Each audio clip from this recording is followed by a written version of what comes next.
Welcome to today's Tea Time audio story. It's time to slow down, take a deep breath, and enjoy a moment just for you. As you sip your favorite tea, let your mind drift into the world of stories, where imagination comes alive and anything is possible. Listening to audio stories isn't just entertaining, it's also a wonderful way to relax, spark creativity, and improve your English in a natural and enjoyable way. Stories have the power to transport us to far-off places, introduce us to new characters, and remind us of life's little lessons. So whether you're here to unwind, learn something new, or simply enjoy a quiet escape, this is your time. Get comfortable, let your worries melt away, and allow today's story to take you on a journey. Let the magic begin.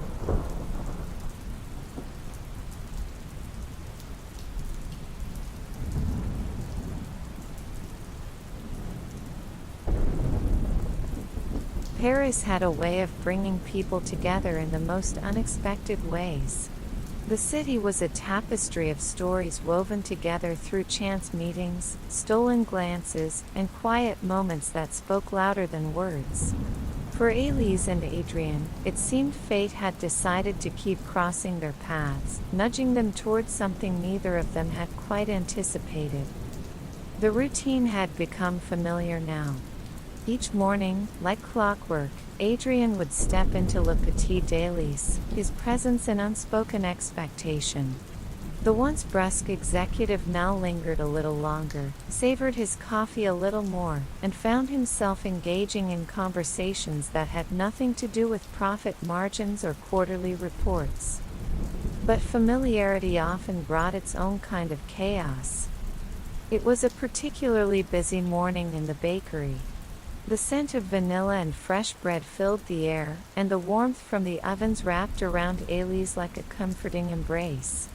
Customers streamed in and out, filling the small shop with laughter and the clinking of porcelain cups.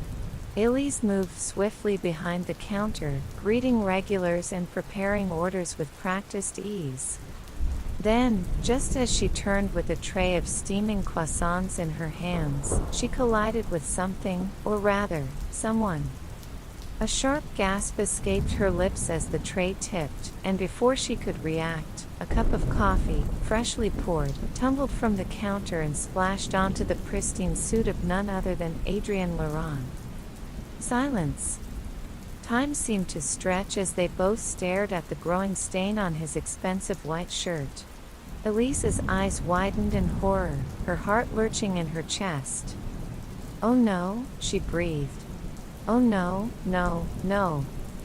Adrian, who had been in the middle of scrolling through his emails, blinked at the hot liquid seeping into his fabric. He looked up, locking eyes with a very distressed Elise.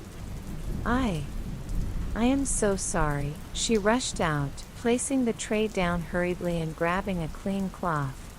"I wasn't looking where I was going." "Moaned you, your shirt."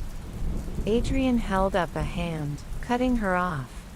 He took the offered cloth and dabbed at the stain, sighing. "It's fine."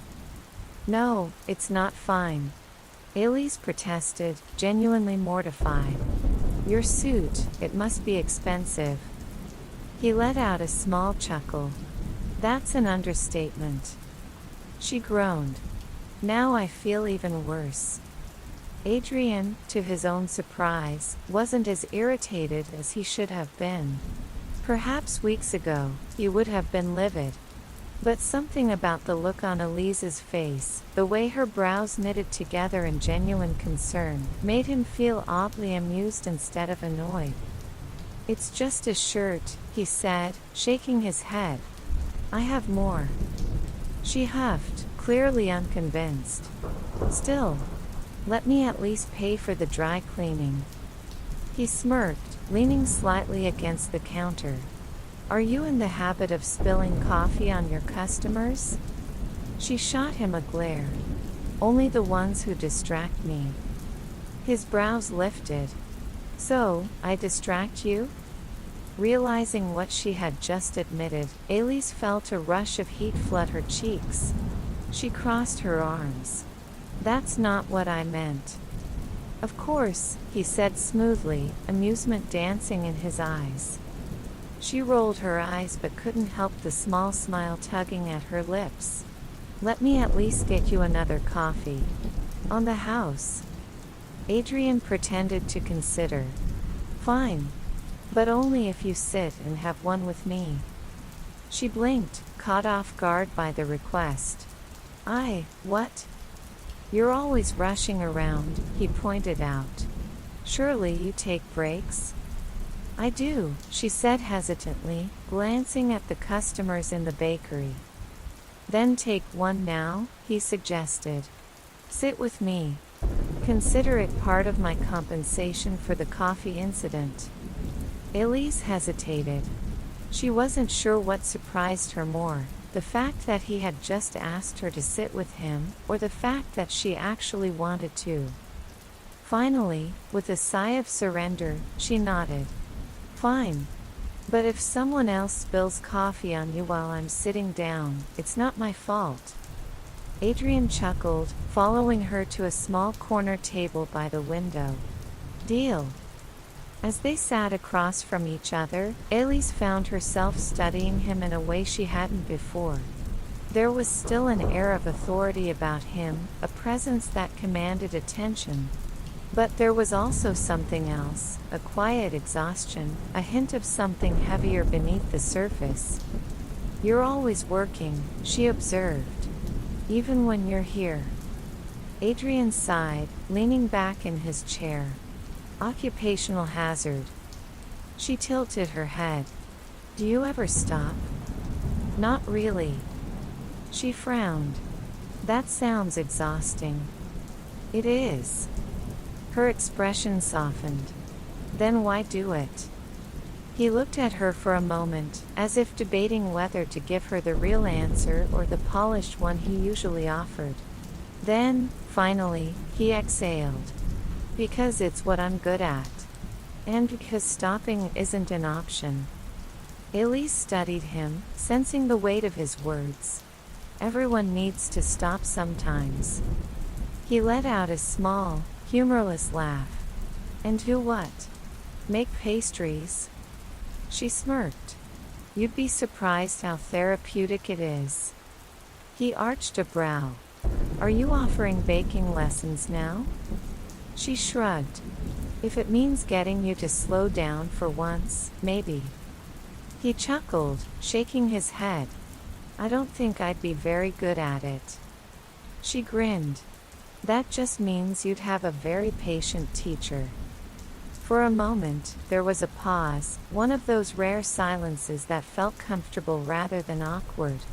Outside, Paris continued its morning routine, unaware that inside a small bakery, two very different people were beginning to understand each other in ways neither had expected. Adrian took another sip of his coffee, and for the first time in a long while, he wasn't thinking about work. He wasn't thinking about deadlines or meetings or expectations. He was just there. And somehow, in the scent of warm bread and the laughter of the woman across from him, that felt like enough.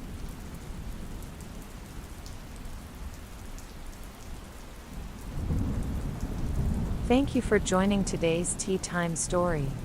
We hope you enjoyed this journey into the world of imagination and storytelling.